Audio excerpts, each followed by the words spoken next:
Hi everyone. Today we will study about one of the most important topics which is most commonly asked in all the exams, maybe for 5 marks or 3 marks, that is viral cultivation.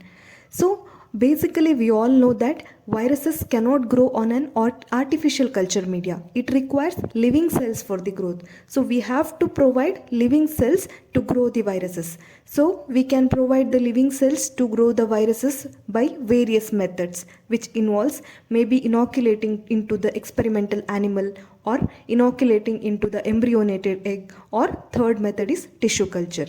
So cultivation of the virus is a difficult procedure. It is time consuming as well as it requires experienced individuals for the procedure, as well as there are high chances of contamination with the bacteria or any other microorganisms. So this viral cultivation method or growing of the virus, it is not commonly used in the diagnostic purposes. It is mainly used for research purposes or vaccine production. And the first method of viral cultivation is animal inoculation. This is nothing but inoculating the sample containing virus into an experimental animal. So experimental animal contains living cells inside the body, right? Yeah. So we are here inoculating the virus into experimental animal. So the most common experimental animal used here is infant mice or suckling mice. This is mainly used for the inoculation or isolation of the virus.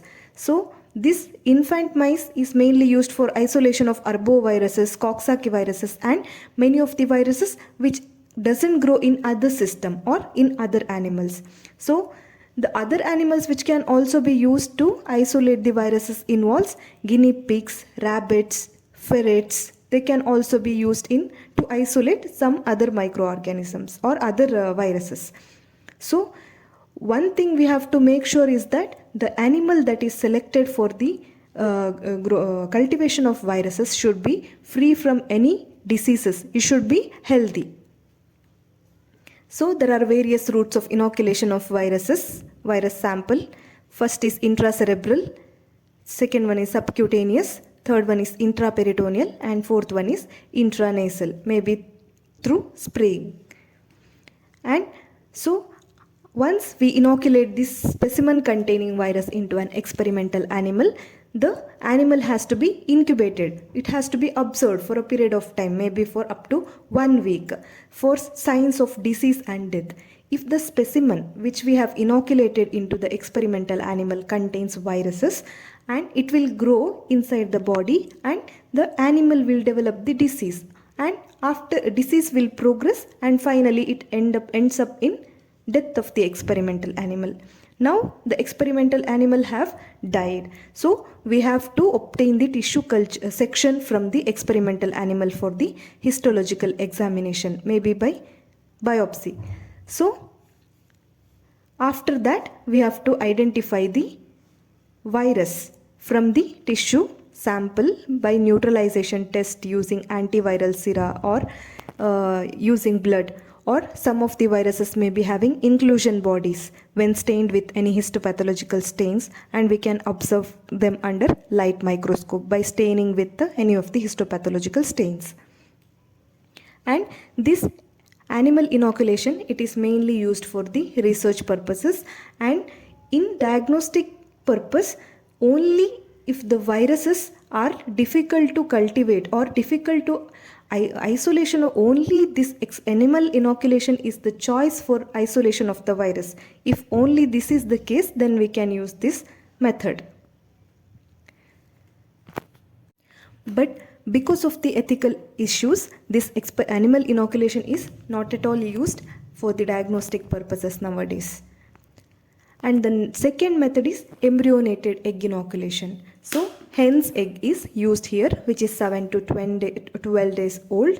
So embryonated hen's egg contains mainly 4 layers, which contains living cells which are suitable for growth of the viruses. That is chorioallantoic membrane, allantoic cavity, amniotic sac, and yolk sac. Here you can see in the picture, this is the embryonated hen's egg, which is 7 to 12 days old. which is having a embryo. This embryo we are not at all using for the isolation or cultivation of the viruses. Other 4 parts, mainly chorioallantoic membrane, amniotic cavity, allantoic cavity and yolk sac, we are using for the isolation of viruses. So first one is chorioallantoic membrane. This chorioallantoic membrane is mainly used for the isolation of pox virus. So after inoculation of the virus containing specimen into chorioallantoic membrane, and after 2 to 3 days the virus will grow and it will produce the visible lesion called pox on the chorioallantoic membrane. So pox are produced on the chorioallantoic membrane by the viruses. So we have to count the number of pox. So one pox referred to one virus. Here you can see in the picture, one pox referred to one virus. So if you count the number of pox, you will get the count of number of viruses that is grown. Second cavity is amniotic cavity. So mainly used for the isolation of influenza virus. And third one is allantoic cavity, which is a bigger cavity. So it is mainly used for better yielding of the vaccines like egg derived influenza vaccine, yellow fever vaccine, rabies vaccine, or etc. So compared to hen's egg, duck egg are bigger. So it can mainly used for the better yielding of rabies vaccines. Last part is yolk sac, mainly preferred for the isolation of arboviruses like Japanese bee encephalitis virus, West Nile virus, and some of the bacteria like Rickettsia, Chlamydia, Haemophilus ducreyi, etc. And the third and the most important method is tissue culture. So the animal inoculation as well as embryonated egg inoculation, this is not commonly used. The most commonly used method of cultivation of virus is tissue culture. So tissue culture in animal inoculation, we are using the living animal. In the embryonated egg inoculation, we are using the embryonated egg. So in tissue culture, we are using the tissues. So maybe tissues, cells or organ. So there are 3 types of tissue cultures. First one is organ culture, second one is explant culture, and third one is cell culture. So as the name says, organ culture means here we are using whole organ or a part of organ of the animal or human being for the isolation of viruses. So here in vitro cultivation means we are obtaining the organ or a whole organ or a part of the organ of the animal, and outside the body we are cultivating it. So for example, tracheal ring organ culture for the isolation of coronavirus, a respiratory pathogen. Here tracheal ring organ, can be collected to isolate coronavirus. Second one is explant culture. So compared to organ culture where part of organ of the animal is used, explant culture means chopped or minced fragments of minced tissues are used here, and this method is obsolete now, not at all used nowadays. Both the organ culture and explant culture are not commonly used, and the most commonly used method of tissue culture is that cell culture. So here the living cells of experimental animal or human cells are used. So before performing the cell culture, first thing is that we have to prepare the cell line.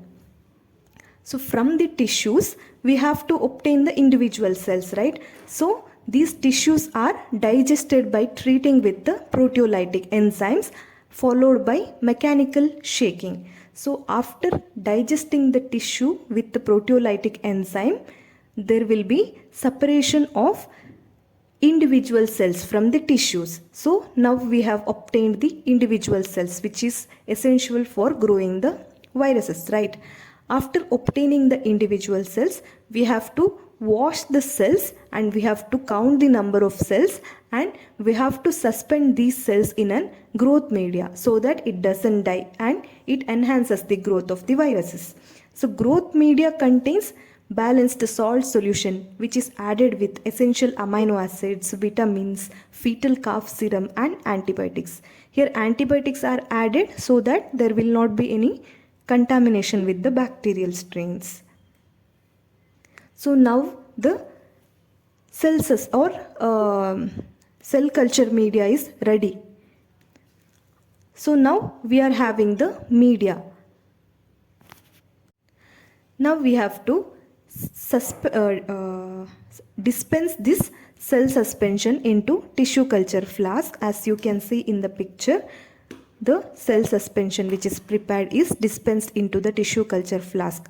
So these cells adhere to the surface of this tissue culture flask and they will form the monolayer of cells on the surface of tissue culture flask. Now this cell culture or cell suspension, it is ready for the inoculation of the virus. So depending upon the different types of cells used, there are three types of cell lines. First one is primary cell line, second one is diploid cell line, third one is continuous cell line. So in primary cell line, we are using the freshly taken normal cells which is taken from the normal or healthy human being or animal.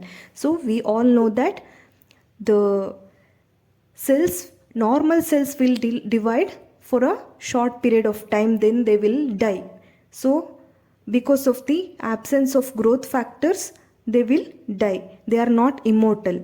So maximum up to 5 to 10 divisions, they will undergo division, then they will stop dividing. So examples involve monkey kidney cell line, human embryonic kidney cell line, human amniotic cell line, chick embryo cell line, etc.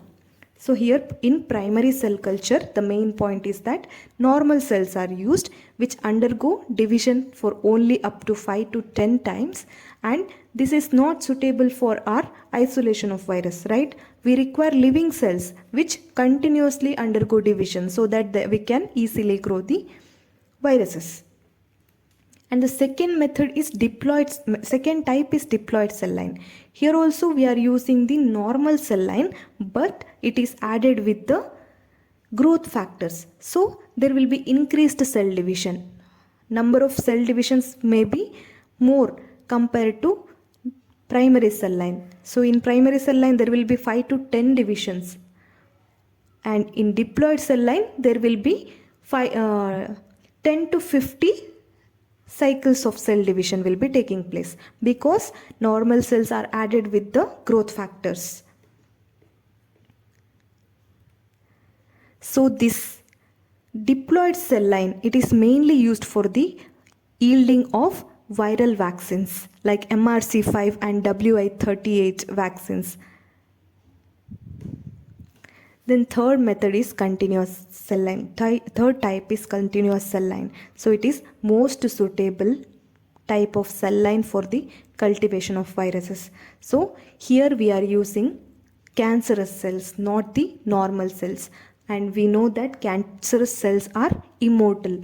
They will be rapidly dividing and continuously dividing. They won't stop dividing, which is most ideal for the cultivation of viruses.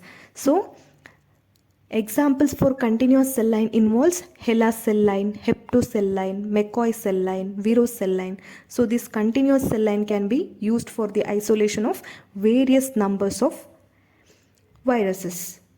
So this is about cultivation of viruses. Thank you for watching.